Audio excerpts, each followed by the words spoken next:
I never thought I'd be pushing 50 and work in the graveyard shift at a crappy convenience store. But then again, I never thought Greta would leave me either. I guess I really can't blame her in the end.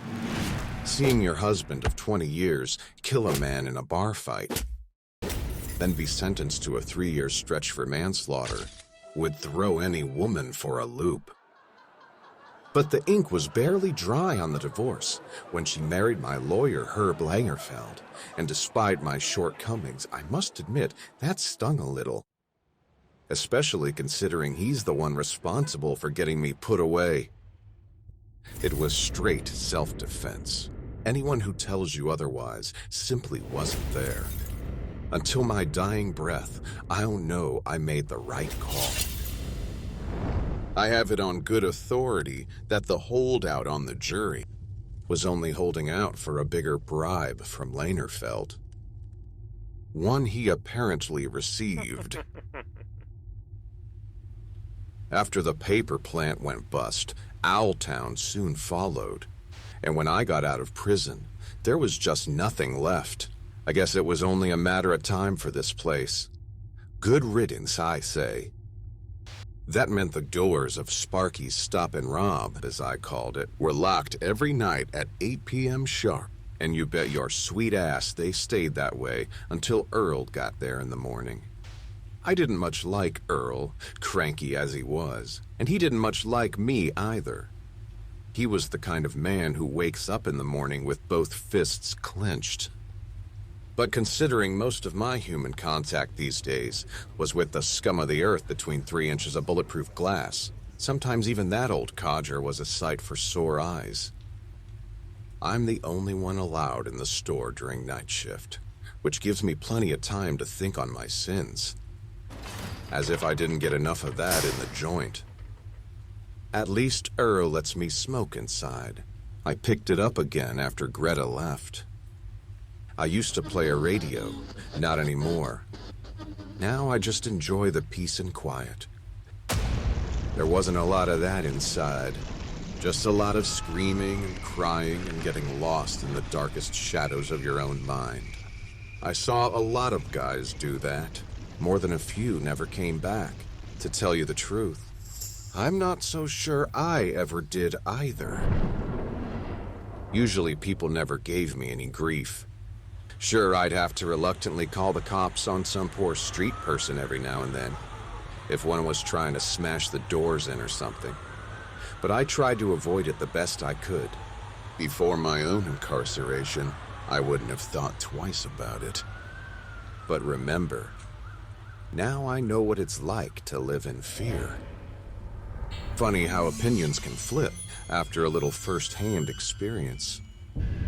But when the '68 Chevelle came sputtering to a stop, oily black like a slick eel under the moon, I knew that tonight would be anything but usual. The first thing I noticed was his boots. Black leather so heavy that even through bulletproof glass, I could hear each plodding step. He moved through the shadows, whistling a familiar tune, and was suddenly right there in front of my window, pushing a black fedora back on a snow-white face. I asked him what it'll be, and he gave me a sly smile, as if I should already know the prick was going to ask for fancy French cigarettes he must have known we didn't have. He turned and let out a long smoker's laugh, half wheeze, and asked if we had any non-filters instead, which he paid for in cash, along with a cheap lighter and a nudie magazine.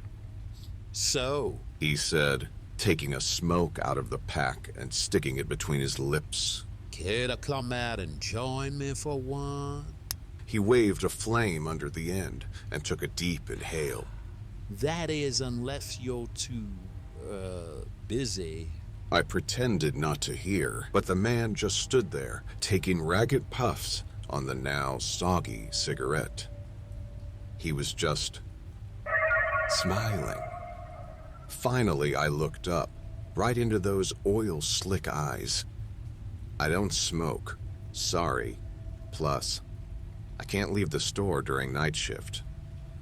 So you're like some kind of prisoner in there or something. He smirked, stamping out the cigarette and lighting up another. Sure you don't want one? I told you, I muttered. I don't smoke. This time he looked at me long and hard, right through me with those terrible eyes. Oh, of course you do, John. His grin grew ever wider, revealing the barest hint of ivory white teeth under a blood-red gum line. Wait a minute, I said, my voice coming out more panicked than I'd hoped. How do you know my name's John? Well, that's your name, isn't it? Or are you more used to answering to inmate 655491?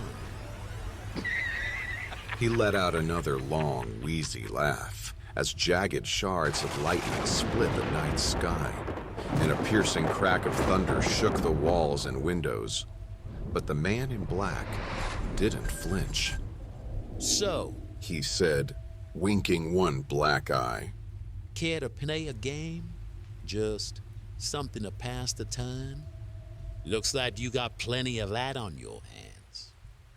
As the man pulled a beaming copper coin from his pocket, I felt an uneasy chill move through me. Its intricate design seemed 1,000 years old. A coin toss, and you stand to win the world. Something shifted in the air, like a blurring around the edges of time itself. Heads, and all this goes away.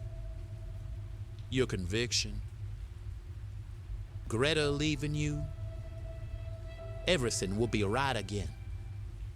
At 6 a.m. sharp, just as your old friend Earl arrives, you'll wake up in your old life with your old wife.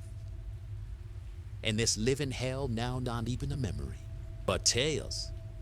And you wake up back in prison, back into the screaming, back into the shadows, forever. So what do you say? Quite the gamble, huh? No risk, no reward, John. As he explained, a low buzz filled my ears. I would do anything to be with Greta again. I decided that long ago. And besides, this new life was already hell enough. Heads, I said, my voice coming out a whisper. The man smiled and with practiced eloquence flipped this mysterious coin high in the air. It landed with a smack on his ostrich-gloved palm, his eyes never leaving mine, as if he already knew the outcome, as if this had all happened 1,000 times before. In tales it was. The ivory teeth spread into a wide Cheshire grin. He silently slipped the coin back into his pocket, and without a word, turned and walked back to the idling Chevelle. He peeled off down the road, the machine's hefty V8 engine waking the silent night from a deep slumber. I paced the store for the rest of the night, smoking feverishly, trying to make sense of what just happened. Finally, at 6 a.m., I stood watching for Earl, only to find him late for the first time in the 6 months I've known him. But then I noticed something else. The sun. It wasn't rising. The hours moved by, and still I was locked in this perpetual dark. The doors of the store seemingly welded shut. Hours turned to days, days to weeks, months to years. And with her memory long bleached away by the sickly fluorescent lights, I finally came to accept that for you and for Greta, the sun will always rise, but me,